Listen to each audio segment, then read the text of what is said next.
Taong 1887, isinulat ni Rizal ang Noli Me Tangere sa Madrid, Espanya, upang imulat ang mga mata ng mga Pilipino sa kanser ng lipunan.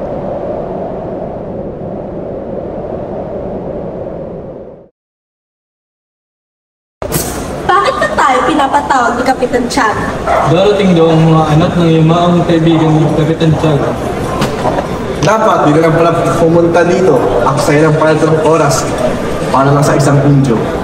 Totoo man ninyo, pero sa bakit tayo ng isang Indio? Oh, andito na pala sila. Dinakarangal ko po ipakilala sa inyo. Si Don Cristoso Ibarra, anak ni Don Rafael Ibarra. Siya ay nanatili sa Europa ng 7 taon. Pinalulugo ko po ang makilala lahat. Binabati ko po kayo sa inyong pagdating. Ako po si Tainete Guevara. Nakilala ko na po kayo sa inyong ama at masasabi ko po na isa po sa marangal na Pilipino. Halina't kayo, magiging kayong pagkain sa mesa.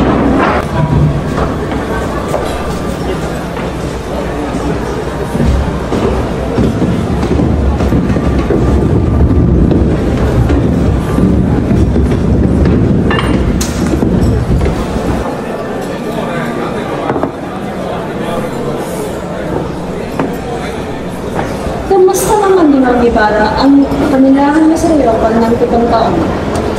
Buti naman, marami ako natutunan ng iba't ibang kultura mula sa kanila. Pero hindi pa rin may kukumpara ang ating sariling kultura. Sabi mo, excellent ka ng pera para lang sa mga bagay na yon. Maski bata, alam yun eh. Oo man po, pero ako ay may mahalagang pupuntahan. Mauuna na po ako sa inyong lahat. Pero darating si Maria Clara. Paparito po ako bukas. Ngunit ako ay may dadalawin na hindi dapat ipagpaliban.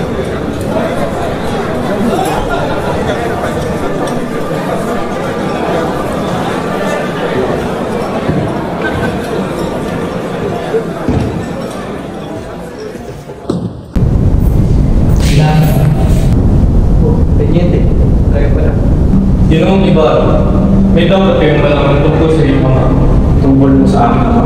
tama. Ito ay tungkol sa pagkamatay ng iyong ama sa Villanueva. Ilang buwan. Namatay ang aking ama sa ilang buwan. Isang araw ay tinuksuhan ng mga bata ang mangmang na tagisingin ng puwis. Bang, beng, di, bobo. Utak pagong! Utak pagong! Ano sabi niyo?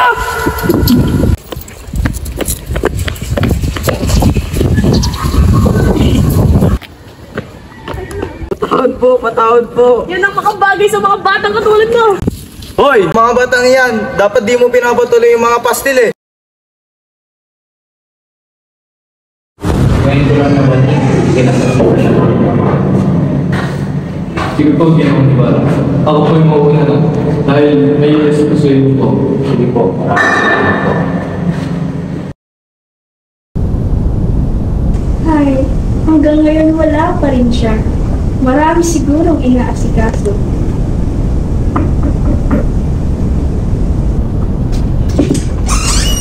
Maganda gabi po. Magandang gabi din po. Pasok kayo at naghintay na si Maria Clara. Maria Clara. Ibarra! Buti naman at nakapunta ka dito. Kumusta ka na? Ito, mabuti naman. Halika at maupo muna tayo. Siguro hindi mo na ako naalala sa 7 taon mong pumamalagi sa Europa. Mahal po, kahit saan man akong lugar na mapadpad, ikaw lang ako naalala. Ibig mong sabihin wala kang nakitang magagandang dilag sa pinuntahan mo? Marami ako nakita maganda, ngunit hindi pa rin itutubas ang ganda kayo makikita. Di pa rin nagbabago ang tamis ng iyong pagsasalita.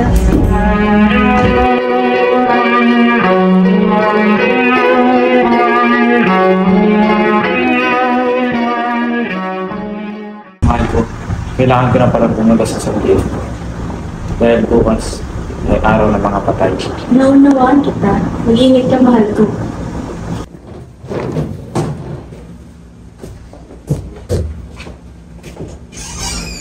Ingat ka sa iyong paglalakbay. Maraming salamat, Romeo.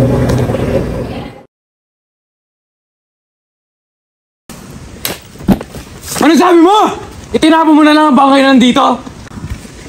Oo, tinapon namin dito ang bangkay kasi ang panahon na yun ay umuulan. Kaya tinapon namin dito sa ilog.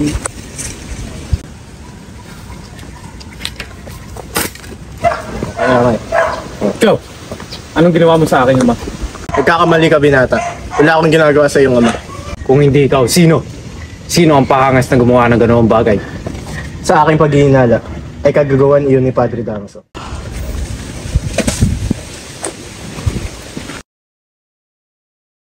Patikan mo ng maigi ang lubid, Crispin. Baka sabihin ng sakristan na mayor na tinatamad tayo. Paano po eh, nanghihina na ako. Halika, umupo muna tayo.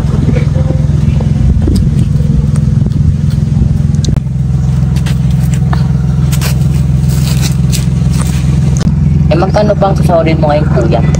2 piso lang. Kuya, pwede mo bang bayaran yung sinasabi nilang ninakaw ko? Naluloko ka na ba? Ano naman kaya ang pambibili nating pagkain kay inay? Ana, diba sabi ni Mang Tasyo na may masarap daw tayong hapunan? Pero hindi pa ako kumakain ng pananghalian habang hindi ko daw na ibabalik ang ninakaw ko daw na onte. Pero hindi naman talaga ako ang nagnakaw, kundi si Sakristan Mayor. Ano? Hindi ba siya ang lagi pumupunta sa kura? Ano ka mo? Hoy Basilio, minumultahan kita sa hindi mo tamang pagtugtog. At ikaw, Crispin, kung nanatili ka dito hanggat di mo binabalik ang mga ninakaw mo.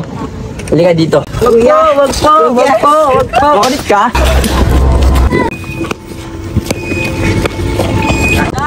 Nay! Basilio! Nay, si Crispin po. Si Christine? Bakit? Ano nangyari sa kapatid mo? Kinuha po siya ng Sakristan Mayor. Ha? Bakit? Yan sabi po kasi ng Sakristan Mayor na nagnakaw daw po si Crispin sa kura. Hindi ko po alam ngayon kung saan po siya dinala. Hayaan mo, Basilio. Bukas pupunta ako sa kura para kausapin siya. Halika, kumain ka muna. Basilio, kumain ka naman. Nay, wala akong gana. Huwag ka na mag-alala sa kapatid mo. Kakausapin ko ang kura bukas. Kumain ka na muna. Pinapatawad na ika. Lumigaya ka sana. Hindi ka magsasalita kung hindi mo alam ang katotohanan. Natuklasan ko ang aking tunay na ama ay si Padre Damaso. Ano? Nagtaksil ang aking ina sa kinikilala kong ama. Ayon kay Padre Damaso, hindi ako maaring ipakasal sa inyo. Dahil ibubunyag niya to sa mga tao. Alang-ala sa alaala ng aking ina at sa kinikilala kong ama. Patawarin mo sana ako, Ibarra. Ako ang dapat ng patawarin. Sapagkat pinagalinlangan ko ang iyong katapatan. Mag-ingat ka, aking mahal. At kahit saan ka man sa mundo, ikaw ay nasa puso ko. Paalam aking mahal. Mag-ingat ka, mahal ko. May palagay na po na tuklasan na yung pagtakas. Yamang isa at ating kamalala na ito mapakatakas na ibang pwede. Katagpuan tayo. Pagtago ka sa ilalim ng damo, ginoon para. Huwag kayong alis yung tinataguan. Tatanon ako ng bangka upang akalain nila na wala nang laman ng bangka. Igas!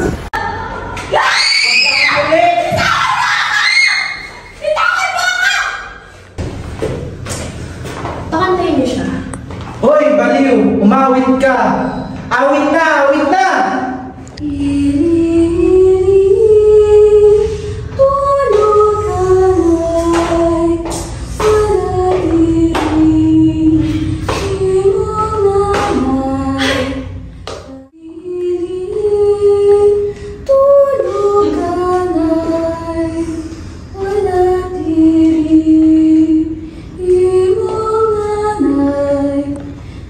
cute yan na. Magaling! Magwalis hindi ba ay makiumalis? Ito na dito.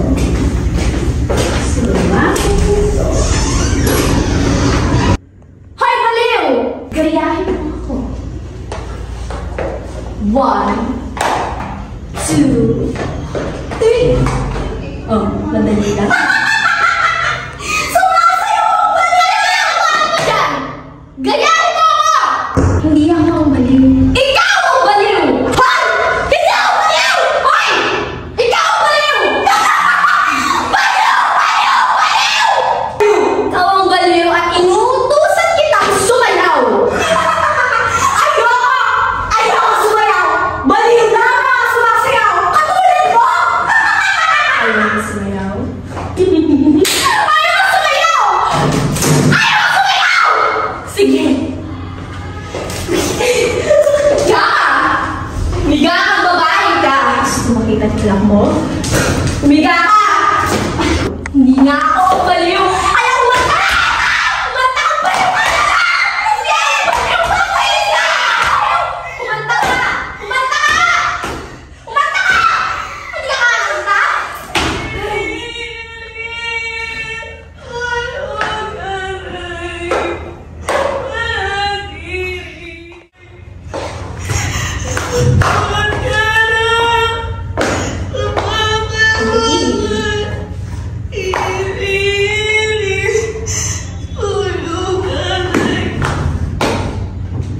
Tapos na? Magaling! Uy, gusto ko yung paborito kanta ko yun. Ay! Oh my God!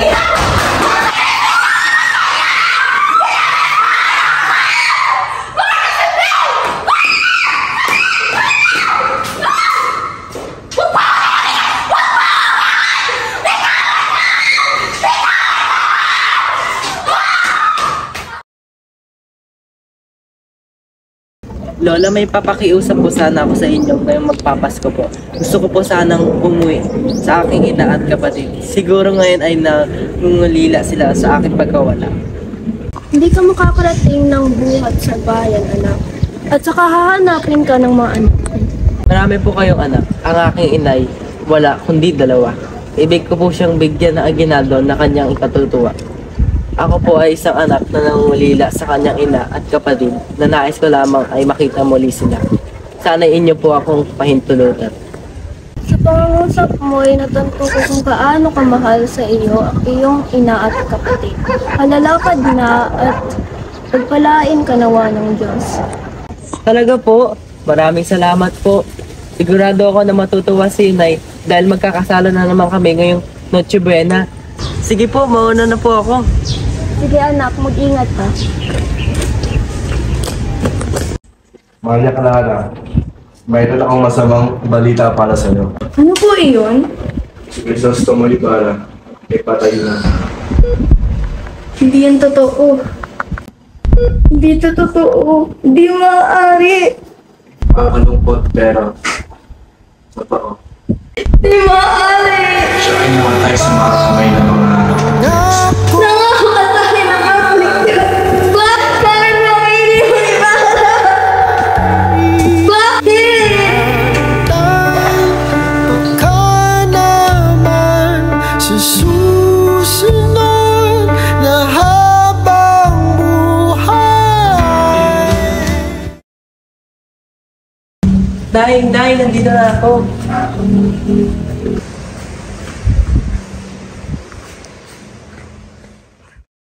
Crispin? Basilio? Panganak ko! Crispin! Nandito ka lang pala, Crispin! Huwag mo na may iwan ulit ang iyong nanay, ha?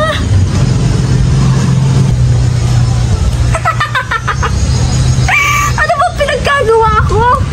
Isa lamang kong puno at hindi anak ko! Inay! Inay! Inay! Inay, ako po to si Basilio. Crispin? Anak ko! Crispin! Anak ko! Nandito ka lang pala! Inay, ako po to si Basilio. Steve, kumain ka na ba? Nay, ako po to si Basilio. Nay!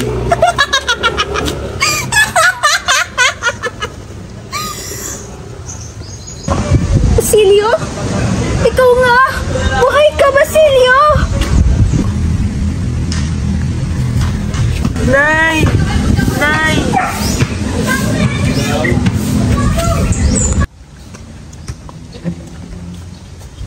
Sino ka? At ano ang ginagawa mo dito? Ako po si Basilio at siya po ang aking ina. Patay na po siya. Basilio, bago magbukang liwayway, ay patay na rin ako. Manguha ka ng kahoy. Pagkatapos ay bumalik ka dito.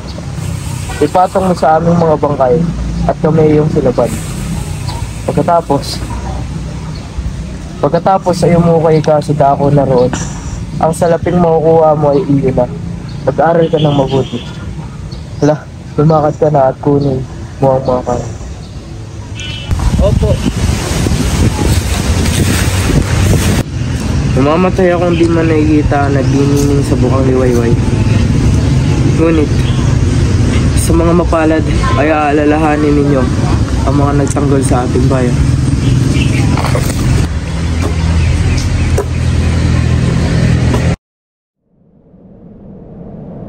Taong 1876, siya ay nakulong sa Fort Santiago.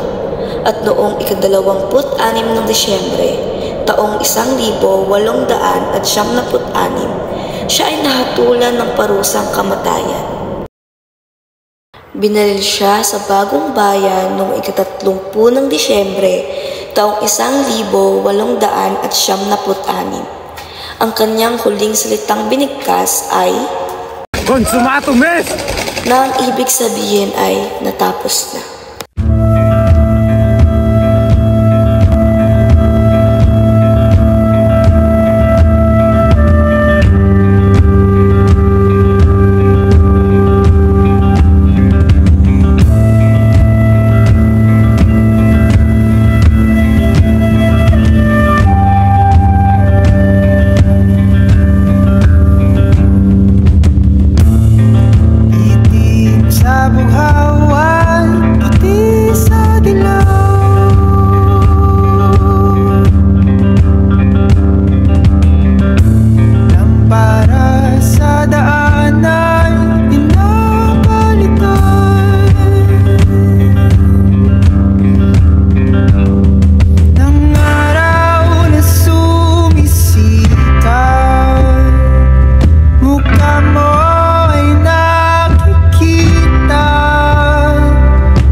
Kakamali ka, binata. Wala akong ginagawa sa iyong ama. Go na talaga. Una, diba? Go. Kuya, tulungan mo ako.